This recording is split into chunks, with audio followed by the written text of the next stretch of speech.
These were a wild time. Rioters were burning down cities. The U.S. and the Soviets were at each other's throats in a space race, which we won. And President Kennedy was assassinated.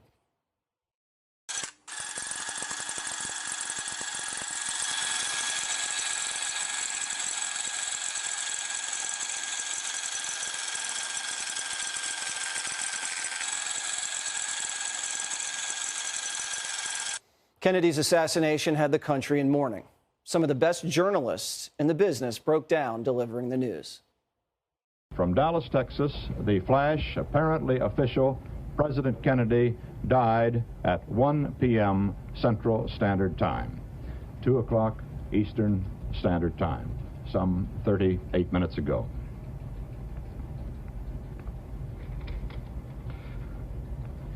Vice President Lyndon Johnson has left the hospital in Dallas, but we do not know to where he has proceeded.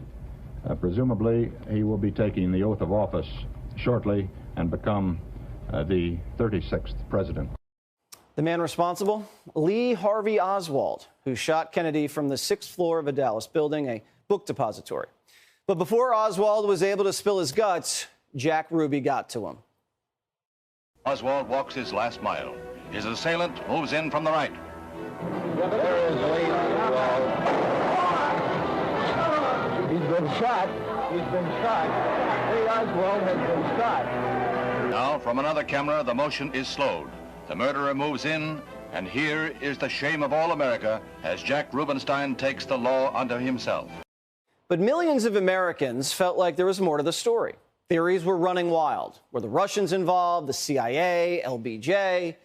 The government has been trying to keep a lid on sensitive documents for almost 60 years. But today, the National Archives finally released 13,000 classified documents on the assassination. The big bombshell buried in all of this is that the Soviets took credit for Oswald. The KGB said Oswald was a Soviet agent. They used his Russian wife to honey trap him.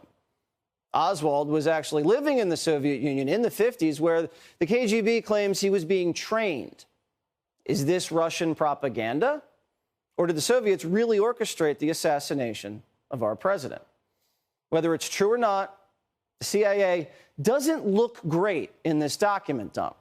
In these documents, the CIA said they had eyes and ears all over the Russian embassy in Mexico City, but when Oswald visited the Soviet embassy there to meet with an assassination specialist, the CIA didn't pounce, even though they had a running file on Oswald since the late 1950s. Plus, these documents allege Oswald was getting visas directly from Soviet embassies. So we're being left with more questions than answers from this document dump, and the archivists are still blocking 4,000 documents. We didn't really get answers to if Oswald was the lone shooter, the theory that experts all allege was a lie, and it even made its way to the big screen. Watch. Frame 161, Kennedy stops waving as he hears something. Connolly's head turns slightly to the right.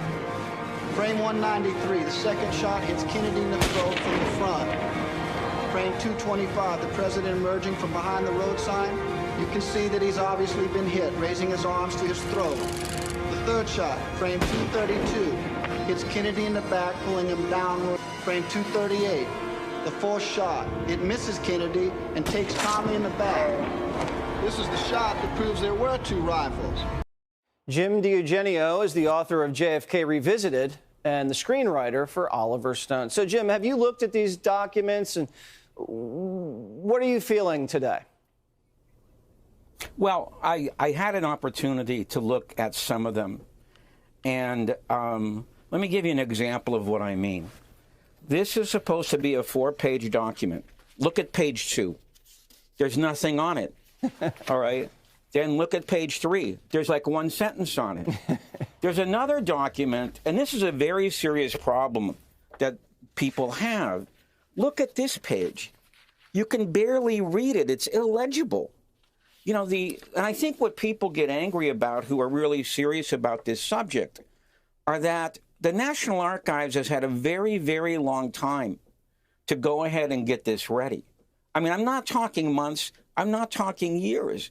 I'm talking decades. which they knew that this day was going to come. And yet, and we still get these documents that are so unsatisfactory. All right. Now, let me, if you don't mind, if I can say, one of the documents that I thought was so interesting is that the Warren Commission is very puzzled about how Oswald got into the Soviet Union so fast from the city of Helsinki. And they're writing letters to Richard Helms, who was the deputy director of the CIA at the time, asking him about this problem, because there's always been this suspicion that was Oswald a false defector, okay? But they want to know how the heck did Oswald get into the Soviet Union in like 4 days when he was in the capital of Helsinki in Finland? They just can't figure it out. And the reason they can't figure it out is they've queried these other capital cities and their Soviet embassies, and no one could get a visa that fast. So this leads to the question, did Oswald know where to go in order to get into the Soviet Union that quickly? And there's another related problem with this. The Warren Commission says that Oswald had about $700 on him when he went to Europe. When Oswald was there in the city of Helsinki, he stayed at 2, and I'm being conservative, 4-star hotels. The first hotel he stayed at, the Hotel Torney, that was more like a 5-star hotel. That's the kind of place that Nelson Rockefeller and President Hoover, okay, they stayed at. It doesn't add up.